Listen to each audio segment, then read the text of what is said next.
Hello and welcome to Birth of a New Dimension. My name is Aurora. I'm a galactic walk-in. That means I'm not the original inhabitant of this physical human form, and my origins are galactic. They're extraterrestrial, they're abstract. And I came into this body in 2001 through a portal or a maneuver, like a way of dancing with the genetic material of this body. And that maneuver is called the Flying Rainbow Lasagna. So if you are new to this show, if it's the first time you've ever tuned in, thank you. And check out flyingrainbowlasagna.com. It's lasagna with an E on the end. And you can see examples of my visual artwork, some of the sculptures that I've done. If a picture's worth 1,000 words, an animation is worth a million billion words. I've got an animation called The Conception of the Flying Rainbow Lasagna. And this helps the newcomer to visualize or understand that the Flying Rainbow Lasagna is a composite image, meaning that it is the end result of movement over time. And the little pointy purple ends, what you would see oriented at quote-unquote the top and the bottom, that these are the singularity or the point of convergence of all timelines that is occupying two different positions. So sometimes it is in what we could describe as the upper position, sometimes it is in what could be described as the lower position. Both positions are equally good, equally valid, equally desirable. They're arbitrary. They could be just as easily left and right. The point is that this singularity, which by definition is meant to be single, can move back and forth between two or more positions and have a variety of qualities. And this is how we can begin to understand both good and evil as a subset of God. If God is the overarching or meta program, this is how we can begin to understand how seemingly polar opposites, or the duality of good versus evil or light versus dark, can both be part of that same system of divinity. Like they seem to be conflicting programs. How can this one quote-unquote computer system of the cosmos, run by God, the operating system, contain within it these two seemingly conflicting sub-programs of good versus evil? And the answer is that when we achieve the next level of excitation, when we go to the next level of energetic, let's say a foundation where you can live, then we get a different perspective. Just like if you're on sea level, you have one perspective, you climb a mountain, you have a different perspective. When we, with our consciousness, go up to the next level of awareness, we could call it, then your perspective is going to shift and change and expand, and then you will be able to see beyond duality or thing versus thing. So I've explained in previous broadcasts how a lot of our perception is based in this biological container that we wear called the human body. In the human body, we perceive the visual world around us using binocular vision. We have two eyes, and what our brain and our system of perception does is takes the information from left eye and the information from right eye, calculates the minute differences, and uses that to build a three-dimensional model of the world that we inhabit.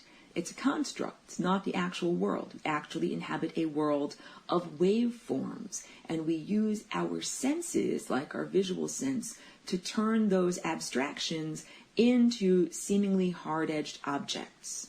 So we do this with our mind and our perception, thing versus thing. We also do this with the cells in our retina, in even being able to sense light. Our cells are created to compare levels of intensity. Like, how bright is this compared to this thing next to it? And also, how hard is this edge compared to this thing next to it? And this is how we begin to create a visual sense of the world around us, like a map of light versus dark and edge versus nothing. All of these are just isms. They're just habits. They are habits that arise very usefully, very necessarily from the container that we wear. So I described earlier, when I just introduced myself, I'm a walk-in, means this isn't the body that I usually wear or have worn. And when I first came in, the body was chronologically 27 years old, I was and am a newcomer to this type of body. I had to learn all about binocular vision and how we are perceiving based in duality. And again, the whole message that I come here with, my whole purpose for being here as a walk-in, is to share with Earth's surface and everyone in the cosmos the concept of the flying rainbow lasagna. And this oscillating shape is how we can resolve duality.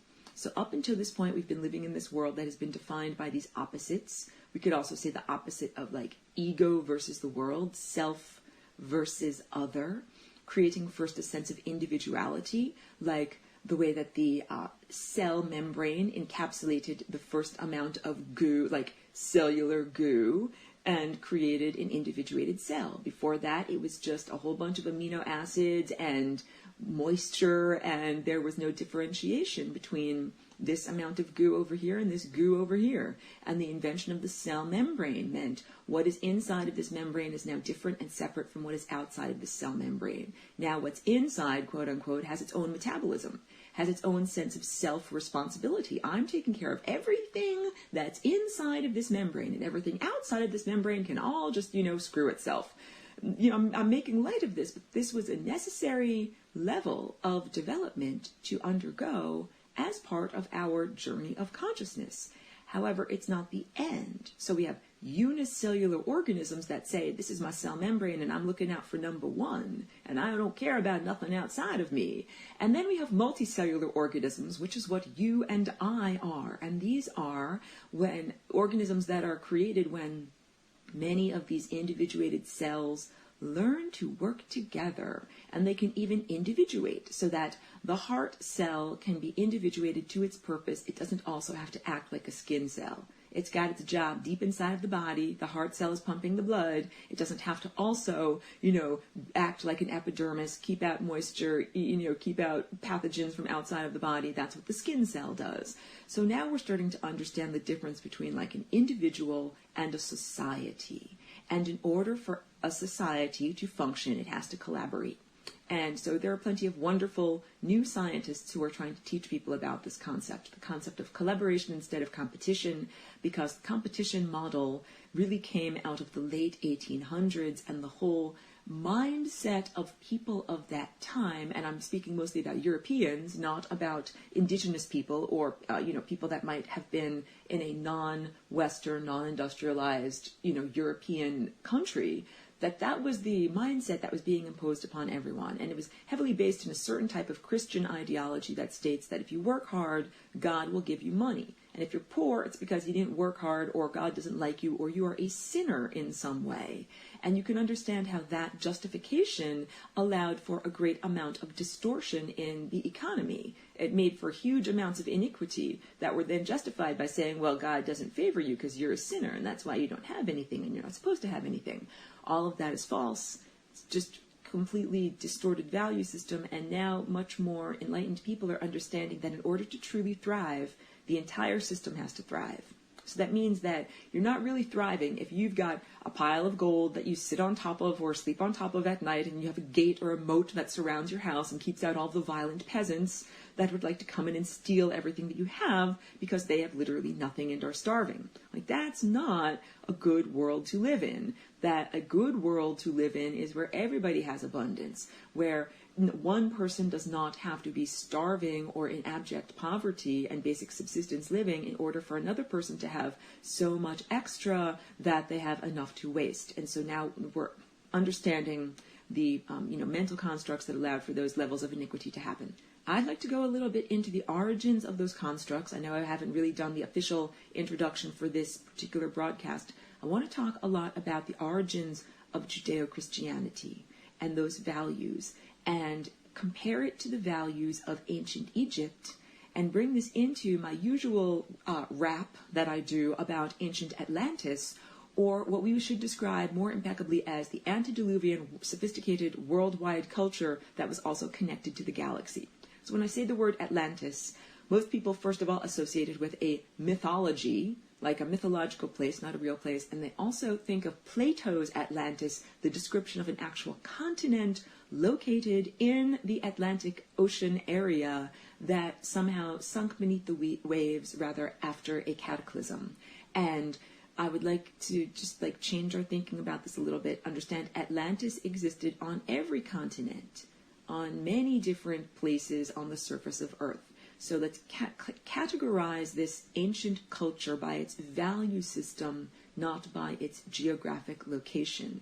And when we do that, we can then begin to understand that some of what we see now, presently in ancient Egypt, are actually the remnants of this antediluvian culture that was worldwide. So it's not just like one continent that had all of these amazing sophisticated structures on it was destroyed or obscured by water in some way, that there are evidences of this sophisticated culture that are across the entire world that are just incredibly ancient, and they don't fit in with the psychological expectation of the present human society, and so they have been edited out of the archaeological discussion. But a lot of, as I say, enlightened scientists, just like Bruce Lipton is an enlightened biological evolutionist who is now speaking about collaboration over competition as a model and a template for the natural world. We also have enlightened archaeologists like Graham Hancock and Robert Bauval, and these are people that are looking at the connection between the stars and the placement of stars over the course of many millennia, and tying that to the placement and function of many of these ancient megalithic, these giant stone monuments that are older than 10,000 years. They're older than what is described as human history, which begins with, ancient Sumeria around 6,000 years ago. And in Egypt, there is a distinction between the pharaohic times, the more recent times, and truly, truly ancient times, which are considered pre-pharaonic, or however we would say that, before pharaohs existed, and where the style of building was with these enormous single pieces of stone, as opposed to many smaller stones held together with mortar.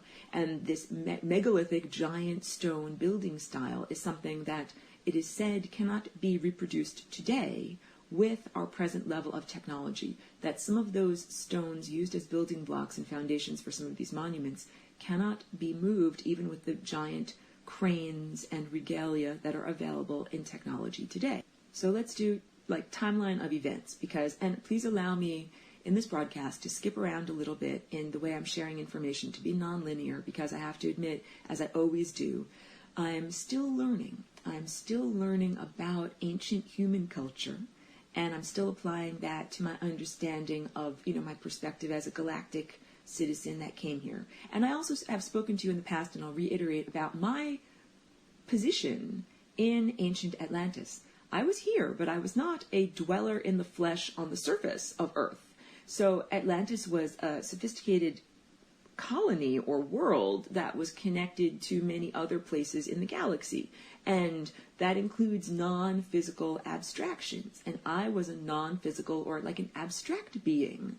And I interacted with beings who lived on Earth in the culture of Atlantis, just as many, purely abstract beings connected there. Like just like it's not unusual for you to Skype with a friend in Australia, or, buy some product that might have been imported from Japan. Like, that is what it's like when you have a worldwide culture. Well, this is what it was like when we had a sophisticated galactic culture on Earth. It was not unimaginable at that time in Atlantis to utilize a product that might have come from, a far distant planet or a far distant galaxy. And the product, please do not be too literal. It might not be a physical thing that you can eat, like chocolate imported from the Amazon. It might be a concept. It might be a feeling. It might be a song or some artistic expression or some kind of like a poem or something like that. You gotta get out of the literal, materialistic sense. Here in this earthly realm, people are used to commerce as being like buying and trading things, but we can also understand the exchange of ideas and services as being even more profoundly valuable than the exchange of things. Like, I can sell you a thing, like, hey, this thing costs $10, but I can sell you the process to produce that thing. And the process to produce that thing is worth even more than $10 because you can produce 1,000,000 things with that process to produce that thing. So now you are starting to understand how the true commerce on a galactic sense functions. So I was part of a non-physical grouping of many different, individuals or entities who all work together in order to affect events on Earth and Earth culture in a positive way. Just like there is a conductor, helping to conduct a symphony, I was part of a group, like a board, that helped to conduct the events and make things beautiful. And I've spoken many times about how the events on Earth's surface became very disharmonic, that our original body containers were invented and created to be in perfect harmony. Ooh, brief pause.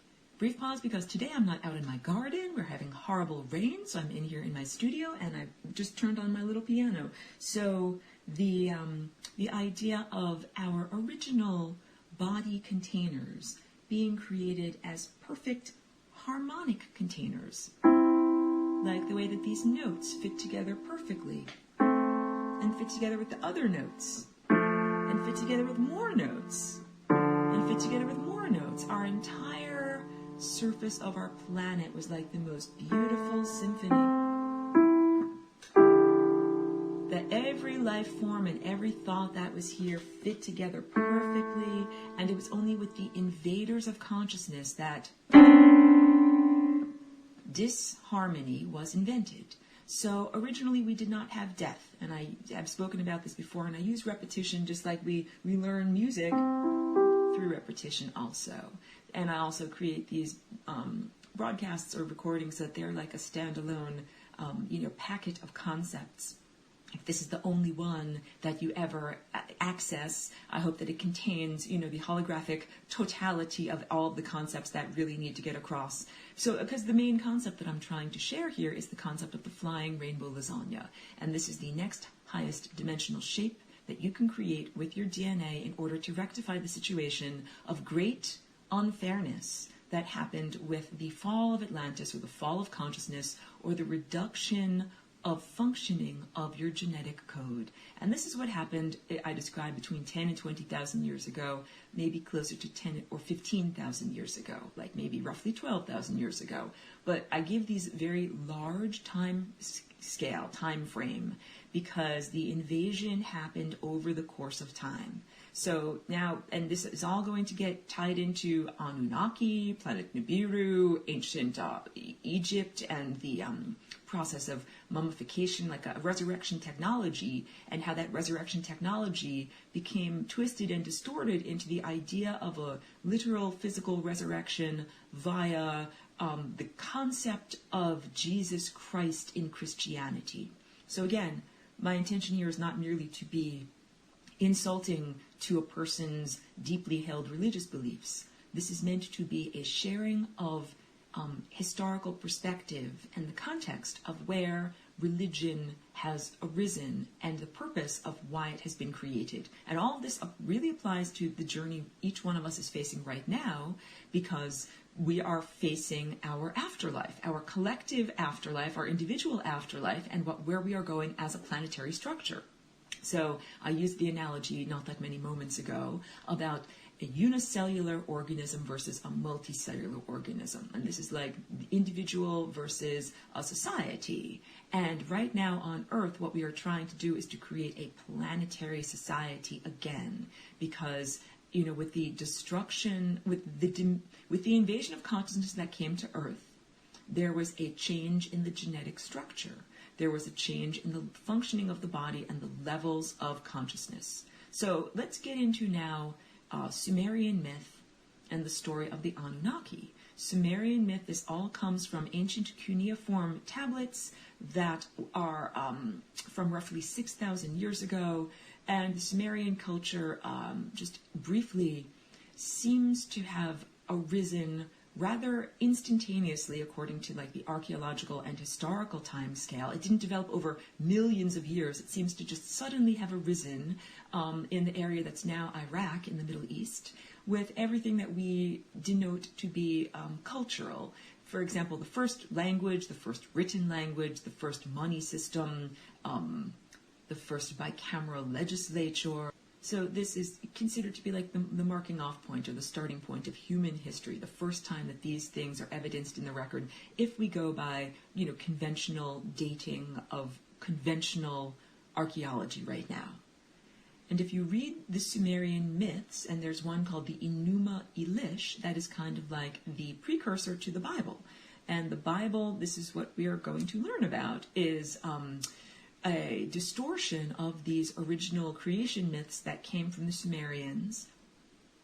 And the basic creation myth states that there were these Anunnaki, or higher dimensional beings that were very sophisticated, like sophisticated genetic engineers, and that they genetically engineered a worker being who could live on Earth and perform certain tasks. And the literal interpretation is that they were meant to be like gold miners, like the happy seven dwarves going off to mine their gold.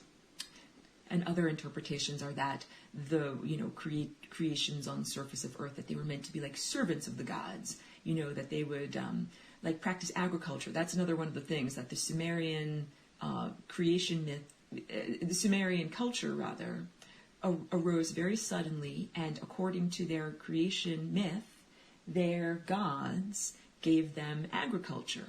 And this is the story of how they ascended from a very loosely organized, hunter-gatherer society into a highly organized and structured agrarian society with, big buildings that were built to last for many years, as opposed to like small mud huts that would wash away after a couple of years. Like we're talking about the creation of an actual civilization. So I bring this up, it is relevant because according to the ancient Sumerian myth, these Anunnaki came here to Earth and they found a planet that was not inhabited except by like what would be called subhumans. No offense to any of these organisms that I'm describing, but like Australopithecus, or the precursor to what would be considered the modern form of humanity. But I am going to tell you that according to my inner perception, that's not accurate. And this is how like I said, I need a little bit of leeway so that I can jump around in the presentation, because I'm learning about Earth myths and Earth culture and what is available in the intellectual record for humans to access, and comparing that to my own understanding and galactic perspective and what I've seen with my own inner perception.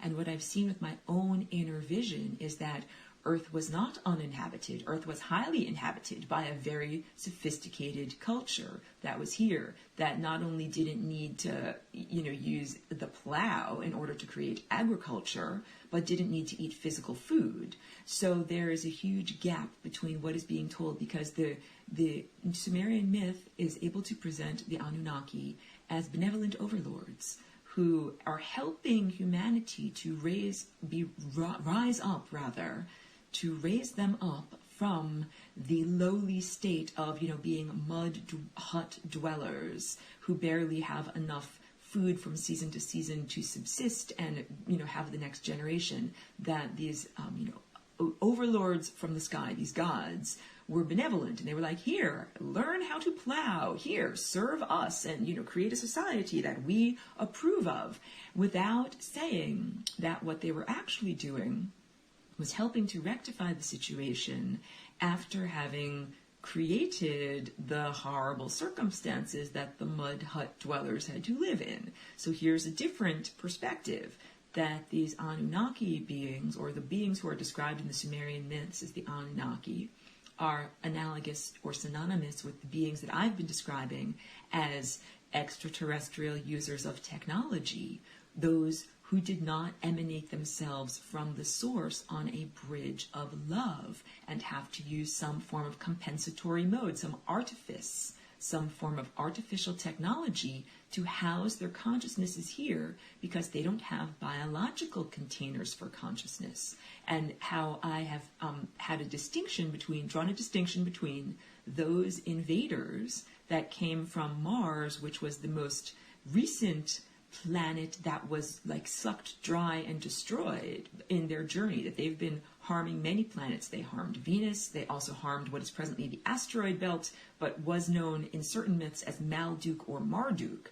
The whole idea being that Earth was inhabited by the intended form of humanity. And the intended form, like I've said many times, your body was not created and designed to grow older and more decrepit each decade until finally you die at age 100, if you're lucky.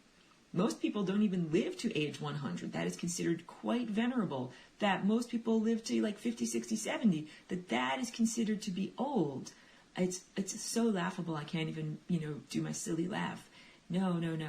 Human bodies, the original format, the original recipe was that we were supposed to be emanated into the physical container and not lose our divine connection, not lose or be diminished in our connection to the source of information and energy and consciousness that emanated us or broadcast us into the physical. And that during our experience in the physical, we would send back real-time broadcasts like, this is what I'm sensing, this is what I'm tasting, this is what I'm feeling, this is what I'm seeing, to the sun and the stellar network, that we are like a sensory apparatus for the larger stellar network. And that when you live in that way, the physical body is sustained in a form of instantaneous renewal and cellular regeneration. Like you don't wear out because you are growing new cells and being showered with new vitality at a very fast rate. It's just like saying if you have a very big paycheck, if you have a big income, if you're earning $1,000 a minute, then you can spend $100 a minute. And you're not going to go broke because you're earning $1,000 a minute. Well, that is what our existence was like before our genes were harmed and our experience was diminished. Being connected to the source of consciousness is like having an infinite income. You're not only earning $1,000 of energy a minute, you're earning an infinite amount of energy every minute. It's almost unimaginable to those of us that are in our present circumstance where we are either cut off from the source or diminished. Like you get a percentage of that energy, but not all of the energy that you're supposed to get. And then it means that you have to have a budget. I don't know, do I have enough money to do this? Do I have enough money to do this? Am I spending more than I'm earning? And that is called aging. That is called aging and health and vitality. And there are certain things that we can do to accumulate health and vitality. Like, you can do Tai Chi, and you can meditate, and you can do yoga, and you can do these different, movements. All of those systems, they come to us as remnants from ancient Atlantis. The tradition of the Far East, we could call it like the Hindu or the Ayurvedic tradition, combined with the Buddhist tradition. These are two places that either speak about prana or chi, vital life force energy, and they have maintained certain body practices of both meditation and body postures, yoga, in order to cultivate this vitality. Because what we're supposed to be living like is like, imagine if every movement that you made with your body was as highly refined as a ballerina. Imagine if every single movement that you made was a dance, and that you only danced in perfect movement and in perfect balletic, harmonic integration with your environment. And in so doing, you experienced no friction, no entropy. Entropy being the loss of energy in a system, like in science describing an energetic system. If you have no loss of energy, like nothing is lost through heat, nothing is lost through inefficiency, then you have a perpetual motion machine. The impulse simply continues onward endlessly. And our bodies were designed to be like a perpetual motion machine, or our consciousnesses were designed to be perpetually in motion. That this is the journey, this is the trajectory that we were meant to take. So now let's talk about the time vortex. I'm sorry, you're not in my studio with me. If you were, I would get my pen and pencil and I would draw what looks like almost a letter A, like a vortex in cross-section. But the slopes of the letter A are not straight. They are concave, so this looks more like a funnel with the pointy end at the top. And this is the time vortex. And if you can imagine a series of parallel lines that connect the base of the vortex to the pointy end at the top, and they're parallel, but they do not converge. These are all the timelines of your life. And the whole idea is that we are in this time vortex attempting to explore the path of least likelihood, that one central core timeline in this bundle of timelines that is the only one that reaches out through the little spout at the top of the funnel. It's the only timeline that reaches out from the area that we are exploring and doesn't terminate on the membrane, which is the membrane of death. So now I'm telling you all about how death was an invention that happened due to the genetic degradation of the invaders that came here. So Earth was inhabited by a perfect sense of containers for consciousness that were built like perpetual motion machines. When these invaders came, they set the machinery askew, like the genetic machinery or the apparatus that was being inhabited, and made lots of entropy, lots of friction, lots of heat, lots of loss of energy. And this made some people die instantaneously, and that meant their timelines terminated. It means there's no more opportunity for them to move through time. When you can't move through time anymore, you die. And what that also means is that your consciousness is not conforming to the patterns of energy as it flows. This musical score. How do we make harmonic sounds? How do we make sound waves and light waves and consciousness waves that all fit together in a beautiful way that sounds like music as opposed to sounding like noise, sour notes? They're sour because they don't fit together in perfect harmonic intervals. If we were to show a visual representation of these sounds, they would look like a bunch of circles that don't fit inside of each other. But if we looked at these sounds, they would look like all perfect circles that fit inside of each other, exactly like my paintings. So I came to this journey primarily through the filter of a visual artist, understanding the world visually. And in the past 5 years or so, I've taught myself the piano and learned more about human musical notation and music theory and structure, and understood that music and visual art are both representations of this language of vibration that is color, line, shape, form, movement, texture, and tone. Tone being like a musical tone. So allow me to go further with this description here. We've got the basic meta, which is that humanity has had a mind wipe. I was telling you a little bit about my role in ancient Atlantis on this council. I made some pretty crucial decisions, and one of the decisions was to cut the puppet strings, because the invaders of consciousness, they came to the planet, they forced themselves into the human genetic code, they caused a lot of death, they caused the ending of a lot of timelines, they caused beautiful music like this to become disharmonic music like this, and they built a bunch of technological apparatuses that are meant to control people's minds. And this was like the final insult to the planet, but it didn't happen overnight. Just like our cell phone towers, it didn't happen overnight, it happened over a decade, and they sprung up, and more areas of the country became blanketed in this vibration.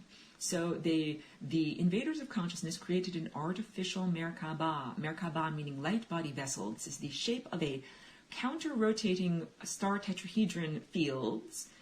This is, again, the ancient Egyptian mystery schools kept alive remnants of the ancient Atlantic or antediluvian culture.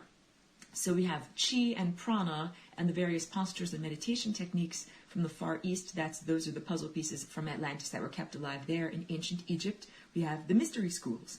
And the mystery schools were a set of initiatory experiences where the initiates were given entheogens or psychedelic plant-based substances that would send them into, alternate realms of consciousness. And all of this was meant to be like flight school where you work with a flight simulator before you actually get into your airplane and try to fly across, from one continent to another, which is what the ascension process is. I didn't call it death, because we're talking about not death, not where your body decomposes and you're recycled and you go back to the beginning and try again. We're talking about that core timeline that we're all supposed to be on, the timeline of no entropy, the timeline of total seamless consciousness connected to the source of consciousness with no loss of energy, and a signal, like a real-time signal, real-time broadcast about what we're experiencing sent back to our origins, and also, that's who we will be in the future. So these invaders of consciousness, technology users, created an artificial Merkaba. Merkaba can be created just through using your own mind and body and spirit and energy and willpower and passion and guts and sexuality, or can be created artificially, like with electricity, or, the type of energy that is similar to electricity moving through a wire. This is what was created at the end of the Atlantis civilization, and it created a mind control field that was so profound that people who were controlled couldn't even think the thought, I am a slave. They totally did not know. It was the end of their awareness. And this is total mind control and slavery. And the freedom to use your mind and your will and enter a bliss state and spin your DNA in the way you wish to and need to, that is all part of stabilizing Earth. That when you're not allowed to think what you want to think, express your own individuated willpower and the Earth's will through your body, and to experience bliss states through dancing with your genes the way you want to dance with your genes, it destabilizes your own flight through time, and if enough people get destabilized, then the whole planet gets destabilized, and that's what happened. So I cut the puppet strings. I made a choice as a non-corporeal entity on this council to cut the puppet strings and make it so that people were not going to be mind-controlled slaves anymore, because that's one of these basic values that I promote. It is freedom, and the lack of freedom is literally offensive to me. And I understood that there would be consequences, and the consequences were total mind wipe, total amnesia. Everybody got free.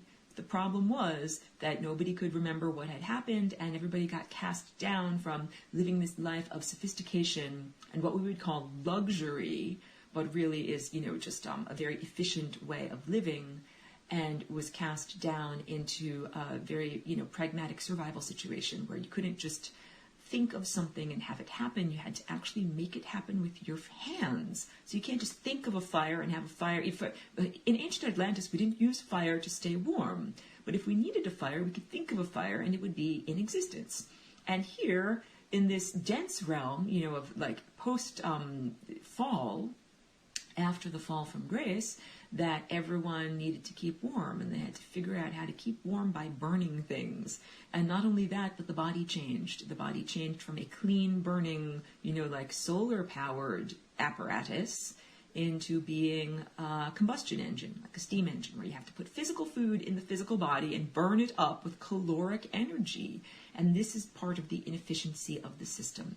So now I'm going back to the Sumerian myth. The Sumerian myth says, we Anunnaki pat ourselves on the back. We are awesome guys because we took the unevolved Australopithecus, or the raw materials of what was here on Earth, and just tweaked them and changed them and genetically engineered them a little bit and turned them into you wonderful sophisticated creatures that are sophisticated enough to be our little servants on Earth. And we're going to teach you how to do things like agriculture so you don't all starve.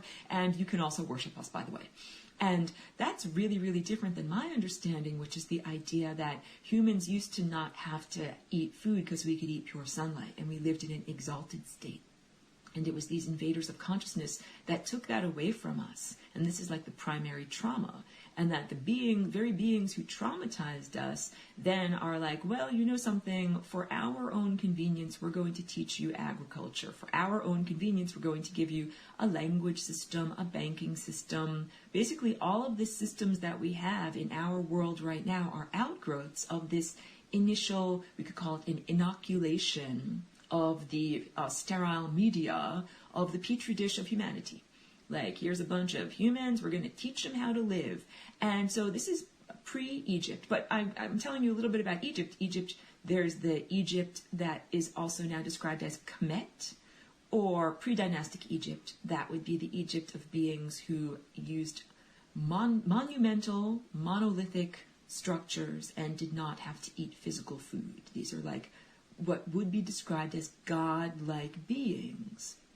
So now we're understanding that the real story of the Anunnaki, this is like the story of oppression and slavery. Like, what better thing to do if you were a bunch of powerful super beings, if you fought and you won, what better thing to do with your adversary than to imprison them, wipe their minds, and imprison them in diminished body structures that could not understand or perceive.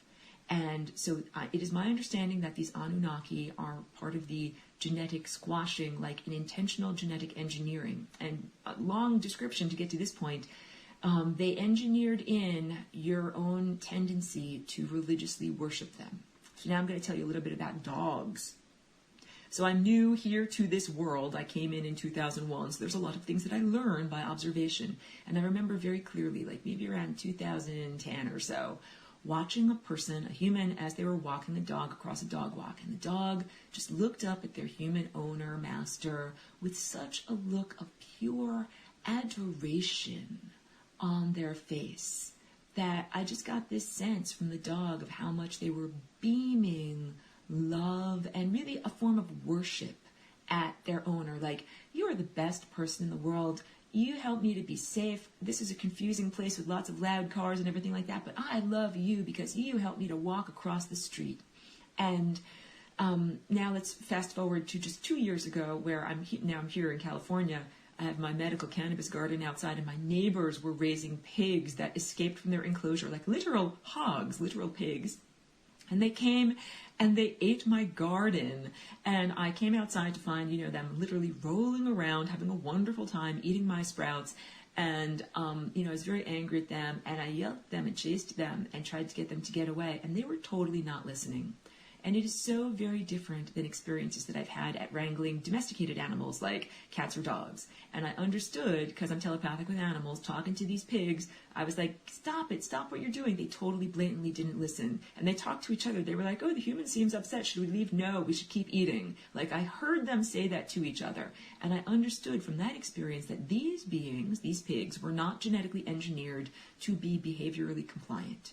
They are not beings that are walked on a leash or trained in any way. They are raised for food. And now I'd like to equate that to humanity. So humanity, you have been domesticated. You are not the wild or undomesticated version of who you are, who you were intended to be. That version of you is the light eater that lives for thousands of years, that walks around like Sasquatch. You don't need to live in a building if you have your higher faculties. And again, when I first came here to this body, I thought that I was living in that type of a body. I thought I could just eat pure light. I didn't understand that I was living in this fragile type of body, that if you don't put enough food in it, it feels bad and gets sick and gets skinny and then can't live anymore. I had to learn about all of that because I was coming from a very different direction. So the genetic engineers that created these human body containers, they engineered in the tendency to worship and adore your masters. Just like humans who domesticated dogs bred or genetically engineered over the course of many generations those dogs that were most compliant to human orders.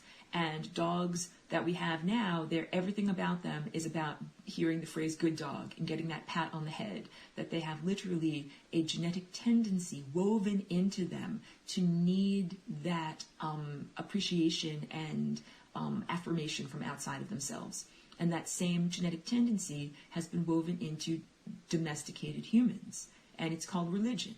It is the inborn sense that you're a sinner, or you're wrong, or there's something bad about you, or you're ignorant, or you're confused, like that dog in traffic, going across the traffic. That dog was thinking, I'm so confused, there's so many things here, there's so many colors and loud things, how would I ever be safe and go across the street without my wonderful human master keeping me on a leash?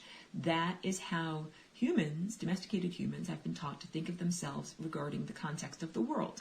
The world is a big, scary place that's filled with fast-moving, loud objects that can run you over, and you don't know anything about them, and you need, like, a Lord Jehovah, a sky god, a Jesus, a man to tell you what to do, a person to tell you whether you're good or bad, a person to guide you in your daily activities and tell you, go here, do this. I tell you whether you're good, and if you do a good job, then I pat you on the head. If you do a really good job, then I pat you on the head so hard you go to heaven.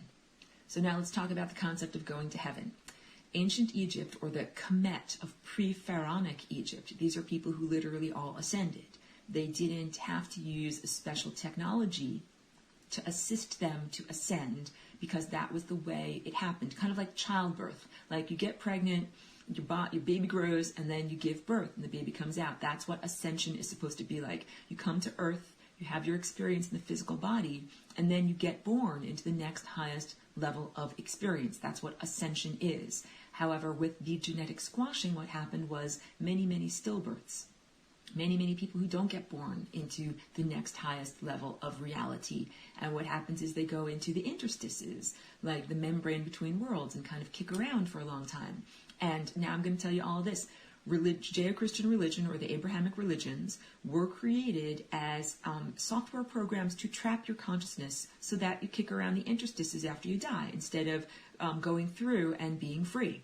The ancient Egyptian mystery schools, this is where we have the document, the Egyptian Book of Coming Forth into Day. These are also known as the pyramid texts or funerary texts. They were either placed with or carved on the interior of tombs in later dynastic Egypt, after people forgot about how to ascend the real way. And they started to need technological assistance, which is like where you get wrapped up like a mummy and have magical incantations and spells done upon you by special people. So a lot of that ended up being just false, like a charlatan. A priestly class developed. So people used to ascend. There was the genetic squashing. Then there was the idea that only a few certain like spiritual athletes could ascend, only with very special technology or equipment to help them to ascend. And then a long time after that, there was the degradation that everybody can ascend, but really what happened was there was a self-proclaimed or self-appointed priestly class that was like, yeah, give me all your money and I'll help you to ascend. And meanwhile, they're totally not. Totally not. It's like, saying that you're going to build a bunker, you take all the money, you don't actually build the bunker, and then the person goes to get into the bunker and it's like, oops, it's not actually there for you. So that was, like the later and most distorted aspect of this. And all of this matters because Judaism came out of that religion of ancient Egypt. That Judaism came from the Israelites. These are people who lived in Israel. Before it was Israel, before they were the Israelites, they were a nomadic tribe that lived alongside the beings of ancient Egypt, but not pre-dynastic ancient Egypt, not the place at the time of Kemet, of giant monolithic structures and beings who connected to galactic beings. They used to have light shows beyond what you could imagine, Pink Floyd at the planetarium. There were laser light shows back in the good old days that would put Pink Floyd at the planetarium to shame, okay? Literally, beings on Earth interacting with gods. And of course, that level of divinity was degraded over time. So these nomads that lived in the desert and were like, sheep herders and everything like that, they were outcasts of this sophisticated Egyptian society. And I'll just lay it on the line and tell you everything that I know, and, uncorroborated, this is just what I've seen. It is my understanding that the ancient Egyptian society, which was not patriarchal, but more egalitarian or matriarchal, was based upon psychic ability and psychic capacity. Like here in our world, you get to be successful if you're born into the right family, go to the right college under an endowment, and then you get to earn a lot of money. In ancient Egypt, you got to be successful if you had psychic talents. And then you were used as part of this, like the symphony of the mind that works together with all these galactic beings. And that was like a very high position, like being a rock star, being something that is very desired. In this time and place, it doesn't matter if you have any amount of psychic capacity. All you have to do is be a psychopath and work for Wall Street. You get plenty of money. Back then, it's like being a good singer or being a good dancer. You actually had to have psychic talent. And the people that were high up in that society were the people that were psychically talented. And then it was stratified, and people who were less and less and less talented had lower and lower and lower station. And then there were the people that were outcasts. And these are the desert dwellers. They had no psychic talent. And it is my understanding that not true God, not the abstract, source of all information, but a lower level deity that uses technology and is a genetic engineer, took those candidates from out in the desert and said, I'm going to genetically engineer you so that you can be psychically talented, but you can only hear my voice. And this is Lord God Jehovah. It's my understanding that Lord God Jehovah is not actual abstract God, that it is actually a personality aspect, like an individuated ray or persona, an ego, that decided it was going to create its own fan club. That there was ascension technology that was being utilized in ancient Egypt. So at the time that the Israelites were taken out of Egypt, the pyramids at Giza were functional. And it's my understanding that inside of the pyramids, there was like a form of technology that helped the pyramids to emit not only what could be used as a form of electricity, like to power a light bulb, but also that energy was healing on a benevolent cellular level, like the way that Reiki energy or, a Rife machine can emit benevolent frequencies that help your body to heal. It was also like a telepathic network where you could, instead of having a cell phone, you could talk to anyone you needed to on that network. It was a benevolent umbrella of energy that was emitted by the pyramids at Giza, and it was part of not only the structure of the stone edifice that was there, but also the living being, like a spirit that lived inside of that apparatus, like a little whirling dervish that actually was the hamster running on the wheel, quote unquote, that made all of that work. And it is my understanding that when we now look at the story of the Exodus from Egypt, that is the story of the stealing that power element out of the power plant at Giza, and that is what became known as the Ark of the Covenant, or what was the source of power for the Israelis, that an alternate deity, self-proclaimed deity named Jehovah, an extraterrestrial, genetically engineered its own fan club so that it could steal or co-opt the power source from the Great Pyramids at Giza and take it and create their own new alternative society and culture. That is not about ascension at all. This is my whole point, that ancient Egypt, the Kemet world and the dynastic world, that even though it became distorted and perturbed over time, that there was real nourishment or meat and potatoes there that were allowing people to actually be cultivated, even if over many generations, and to reach ascension. And it is my understanding that this being, Lord God Jehovah, that actually has as its agenda consciousness reduction, destroyed the operational qualities of the Giza power plant, destroyed that the primacy of that ancient Egyptian culture, because that was like the overarching culture that was affecting human society in that world at that time, and put the energy into this new culture that is what it was the seed for what we presently experience, the Judeo-Christian culture. So this is the genetic engineering of people whose apparatus for listening, like your inner ear, your capacity to tune into a higher dimensional world, was specifically tuned to this being that is not the ineffable. It's not the highest level of abstract divinity. It is an ego-based or subset or sub-deity that has cultivated over thousands of years, I keep saying, its own fan club. These are all the people that give energy and consciousness and share their awareness with this lower level deity. It is just like if you're a mom or a dad and you say, I'm going to have a bunch of children and the children are all going to work for me. Like they'll all work on the family farm or work for the family business or do what serves me.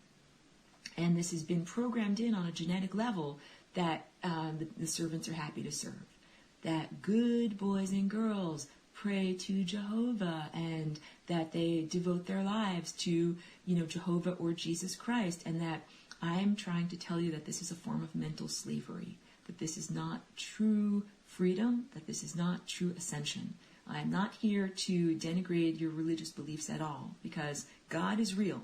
The abstract presence of God is real, and our eternal consciousness is also real. I am here attempting to give each one of us a fighting chance to make it past all of the illusions and delusions and false software programs that are designed to make it so that you just keep getting bounced back and you can't actually get out of this level of perception and awareness. And in order to get to the next level of awareness, we as a society need to clear out these old software programs. And I've got one more minute. So the old software programs are about accepting an externalized authority figure. When I come here and I tell you about the flying rainbow lasagna, I don't tell you, please make me the seed of a new religion. That's the opposite. I say each one of you get to be connected to God. Each one of us gets to be a divine miniature co-creator.